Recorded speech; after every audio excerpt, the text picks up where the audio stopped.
আসসালামু আলাইকুম। শান্তির মা চ্যানেলের পক্ষ থেকে আপনাদের সবাইকে জানাই আন্তরিক ভালোবাসা শুভেচ্ছা। আশা করি সবাই ভালো আছেন, সুস্থ আছেন। আল্লাহর রহমতে আমরা এদিকে খুবই ভালো আছি। আজ আপনাদের জন্য নিয়ে এসেছি খুবই সহজ একটি রেসিপি, যেটা হলো স্পাইসি পাস্তা রেসিপি। আশা করি ফ্রেন্ডস আপনাদের ভিডিওটি ভালো লাগবে। আর অবশ্যই ভিডিওটি না টেনে লাস্ট পর্যন্ত দেখবেন। ঘরোয়াভাবে পাস্তা তৈরির জন্য আপনার ঘরে থাকা যে কোনো সবজি আপনি ব্যবহার করতে পারেন। আর আমি এর জন্য নিয়ে নিয়েছি 3 ধরনের ক্যাপসিকাম, আর সাথে কিউব করে রাখা পেঁয়াজ, তারপর নিয়ে নিয়েছি এখানে রসুন কুচি, সাথে মরিচ কুচি। আমি পাস্তাটা রান্না করব ডিম দিয়ে, আর এর জন্য আমি একটা ডিম ফেটে তারপর ভেজে নিচ্ছি সামান্য পরিমাণ তেল দিয়ে। আর ডিমটা ফেটে নেওয়ার সময় আমি সামান্য পরিমাণ লবণ দিয়ে নিয়েছি।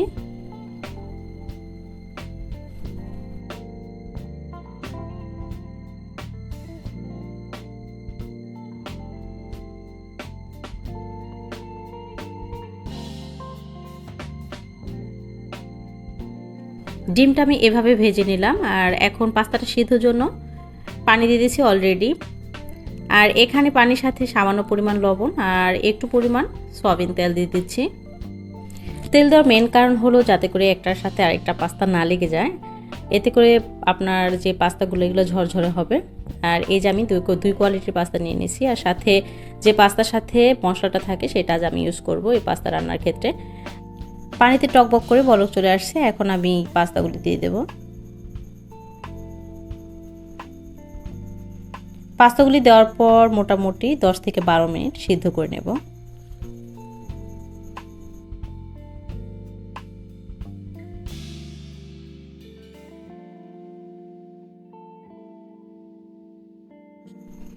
এইদিকে দেখেন পাস্তাটা আর একটু পরিমাণ সিদ্ধ হবে।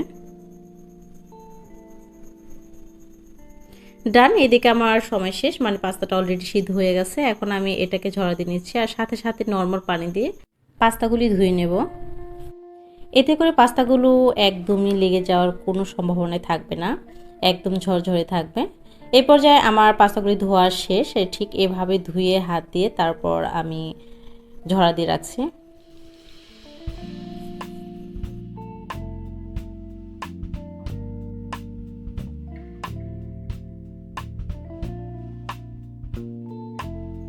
পাস্তাটা রান্না করার জন্য অলরেডি আমি প্যান বসাই দিয়েছি, আর এখানে পরিমাণ মতো তেল দিয়ে দিচ্ছি, সয়াবিন তেল।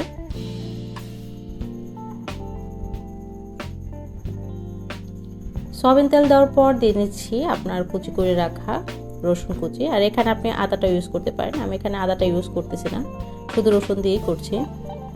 তারপর দিয়ে দিলাম, এটা যখন একটু গোল্ডেন কালার চলে আসবে তখন আমি দিয়ে দেবো কিউব করে রাখা পেঁয়াজ কুচি, দিয়ে দেবো তারপর কাঁচামরিচ কুচি। পেঁয়াজগুলোকে একটু পরিমাণ ভেজে নেব যাতে করে পেঁয়াজের গায়ে যে পানিটা সেটা না থাকে। আর এই পর্যায়ে আমি সবজিগুলো দিয়ে নিচ্ছি। আর আমি ফার্স্টে বলে নিচ্ছি আপনি যে কোনো সবজি পাস্তা রান্নার ক্ষেত্রে ব্যবহার করতে পারেন। আর আমি এখানে 3 ধরনের ক্যাপসিকাম ব্যবহার করছি, সেটা দেখতে পাচ্ছেন। সবজিগুলি দেওয়ার পর মোটামুটি 2 মিনিটের মতো আমি একটু রান্না করে নেব।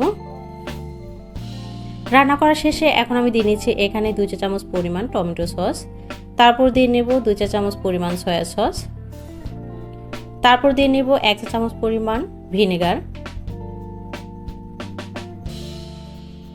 আর এখানে আমি পাস্তার সাথে যে মশলাটা ছিল সেই মশলাটা আমি অর্ধেকটা পরিমাণ এখন দিয়ে নিচ্ছি, আর বাকিটা দেব পাস্তাটা যখন হয়ে যাবে সেই পর্যায়ে।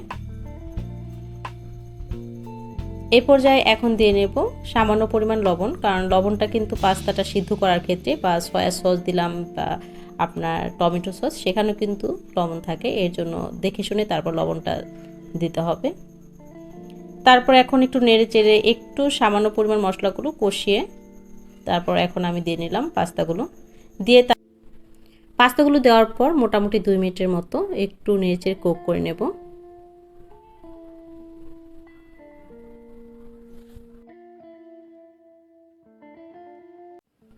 এখানে আমার মোটামুটি 2 মিনিট শেষ। এখন আমি দিয়ে নেব বাকি যে মশলাটা ছিল মানে পাস্তার সাথে সেই মশলাটা আমি দিয়ে দিচ্ছি। তারপর দিয়ে দেব আমি এখানে ভেজে রাখা ডিমগুলো। ডিম দেওয়ার শেষে দেখতে পাচ্ছেন আমার কিন্তু পাস্তাটা একদমই কমপ্লিট। এখন আমি এটাকে পরিবেশন করব।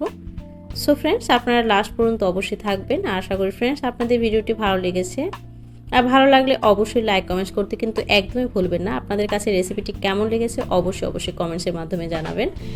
আর যদি ভালো লাগে সেটাও জানাবেন, আর যদি আপনাদের কাছে খারাপ লাগে সেটাও আপনারা অবশ্যই জানাতে পারেন। এই পর্যায়ে দেখতে পাচ্ছেন আমার পাস্তাগুলো কিন্তু একদমই ঝরঝরে হয়েছে, আর একটার সাথে একটা কিন্তু কোনোভাবে লেগে নাই। সো ফ্রেন্ডস, আপনারা সবাই ভালো থাকবেন, সুস্থ থাকবেন। আর রেসিপিটি যদি ভালো লাগে অবশ্যই আপনার পরিবারের সাথে বা আপনার ফ্রেন্ডস বা আত্মীয় স্বজনের সাথে শেয়ার করতে পারেন।